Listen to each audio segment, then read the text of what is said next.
ஓம் சரணாகத தீனார்த்த பரித்ராண பராயணே சர்வஸ்யார்த்திகரே தேவி நாராயணி நமோஸ்துதே. வணக்கம் நேர்களே, இது மகாலட்சுமி ஜோதிடம் வழங்கும் காலச்சக்கரம். உங்கள் அன்பு ஜோதிடர் ஸ்ரீராம்ஜி பேசுகிறேன். அனைவரும் நலமுடன் இருக்கிறீர்களா?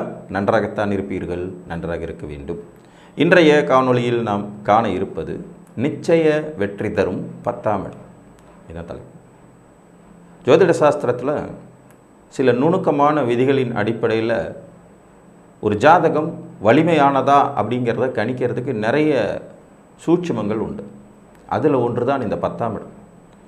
பொதுவாக 10ஆம் இடத்தை பதவிகள் ஸ்தானம் அப்படின்னு சொல்லுவாங்க. பட்டம், பதவி, கௌரவம், அந்தஸ்து அப்படின்னு சொல்லிக்கிட்டே போனாலும் இந்த இடத்துக்கு இன்னொரு மாற்று பேர் ஒன்று உண்டு, கர்மஸ்தானம். நம்மளுடைய கர்மா எந்த வழியில் ஆனது அப்படிங்கிறத தீர்மானிக்கிற இடம் இந்த 10 தான். ஒரு ஜாதகத்தில் முழு முதற் திரிகோணம் அப்படிங்கிறது 9ஆம் வீடு.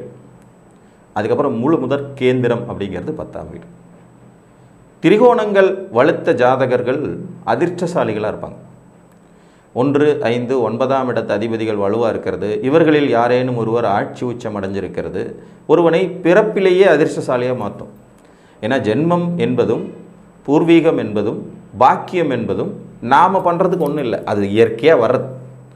ஆனால் இந்த கேந்திரங்கள்னு சொல்லக்கூடிய 4, 7, 10ஆம் இடங்கள் முழுக்க முழுக்க ஒரு மனிதனுடைய திறமையினால் கட்டமைக்கப்படக்கூடிய ஒரு வீடுகள்.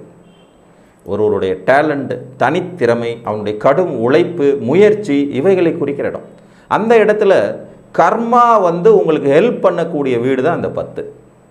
கர்மஸ்தானம் அப்படின்னு சொல்லக்கூடிய இந்த 10ஆம் வீட்டில் தான் ஒருவனுக்கு கிடைக்கக்கூடிய புகழ், அந்தஸ்து, கௌரவம், பட்டம், பதவி, சமுதாய மரியாதை எல்லாமே எக்ஸட்ரா கிடைக்கும். குலதெய்வத்துக்கு ஒருத்தர் கோயில் கட்டி கும்பாபிஷேகம் பண்ணோம்னா 10ஆம் இடம் வலுவாக இருக்கணும். இல்லைன்னா 10ஆம் அதிபதி போய் 5ல் உட்காரணும். அப்போ தான் அவங்களால் அதை செய்ய முடியும். ஒரு ஜாதகத்தில் நீங்கள் எந்த லக்னத்தில் பிறந்திருந்தாலும் சரி, இந்த 10ஆம் இடத்தில் வலுவான கோள்கள் அமர்ந்தால் அல்லது 10ஆம் இடத்தில் அதிக கோள்கள் அமர்ந்தால் நீங்கள் நிச்சயம் ஒரு வெற்றியாளர் தான். 10ல் ஒரு பாவியேனும் அமர்ந்திடுதல் நன்று அப்படின்னு சொல்கிறதுக்கான சூட்சுமமும் அதுதான். 10ஆம் இடம் காலியாக இருக்கக்கூடாது. அப்படி இருந்தால் அந்த 10ஆம் வீட்டை எங்கேயாவது இருந்து வேறு கிரகங்கள் கட்டாயம் பார்க்கணும். அப்படி இல்லைன்னா அந்த வீட்டின் அதிபதி வலுவாக உட்காரணும். லக்னத்துக்கு 10ஆம் இடம் பெரிய அளவில் வலுவாக இல்லைன்னா கூட ராசிக்கு 10ஆம் இடம் வலுவாக இருந்தாலும் ஒருத்தர் சக்ஸஸ்ஃபுல்லாக வரும். எனக்கு தெரிஞ்ச ஒரு இப்போ பவரில் இருக்கக்கூடிய ஒரு மந்திரி, இப்போ பவரில் இருக்கார். அவரோட ஜாதகத்தில் லக்னப்படி 10ஆம் இடத்துல ஒருத்தருமே கிடையாது, எம்டியாக இருக்கும். 10ஆம் அதிபதி அவ்வளோ பலகீனம் தான், ஒன்றும் பெரிய வலுவாக இல்லை. 10ஆம் இடத்தை யாருமே பார்க்கல. ஆனால் அவருக்கு ராசிக்கு 10ஆம் இடத்துல பார்த்திங்கன்னா 4 கிரகம் இருக்கும். ராசிக்கு 10ஆம் இடத்துல 4 கிரகங்கள் வலுவாக இருக்கும். ராசிக்கு 10ஆம் அதிபதி ஃபுல் பவரில் இருப்பார். இவருக்கு ஒரு 40, 42 வயசு வரைக்கும் பெருசாக ஒன்றும் வாழ்வியலில் முன்னேற்றம் இல்லை. சும்மா சராசரியான ஒரு லைஃபு. 2-3 பிஸ்னஸ் பண்ணி பார்த்தாரு, கோடிக்கணக்கில் லாஸ் பண்ணார், ஒன்றுமே இல்லை.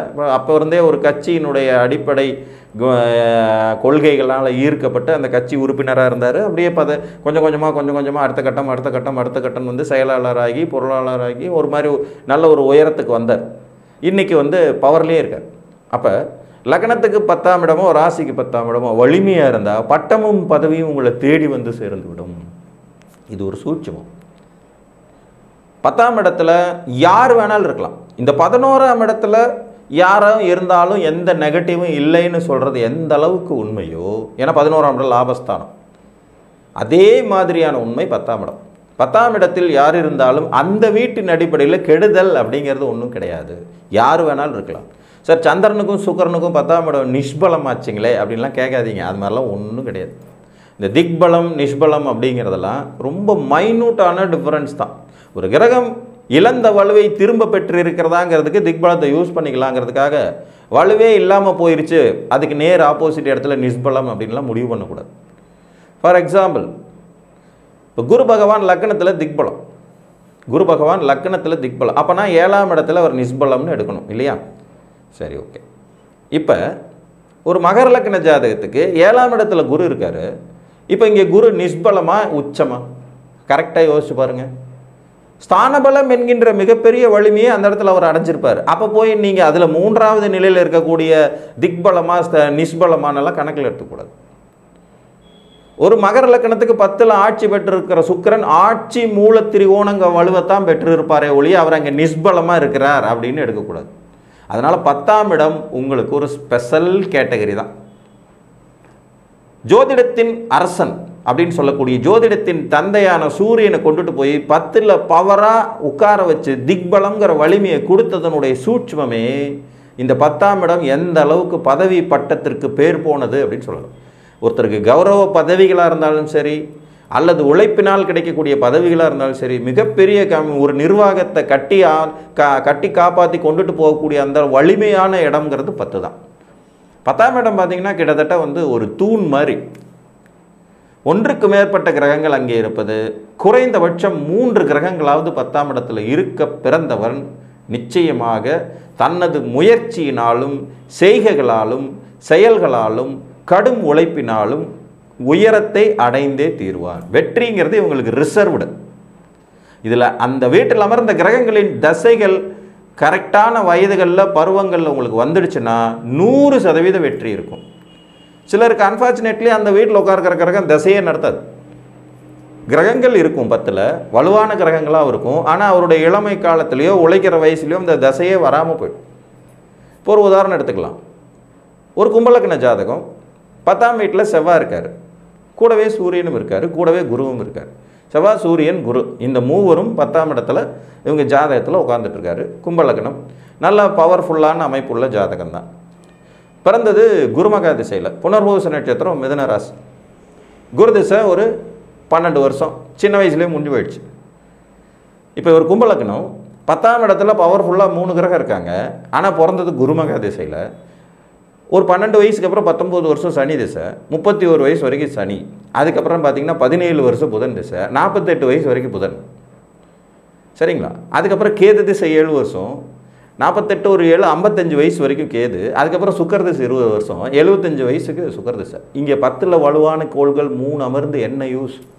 இதில் எதுவுமே திசை நடத்த வராது. ஆனாலும் இவரும் பதவி முன்னேற்றம் உடைய ஒரு நபர் தான்.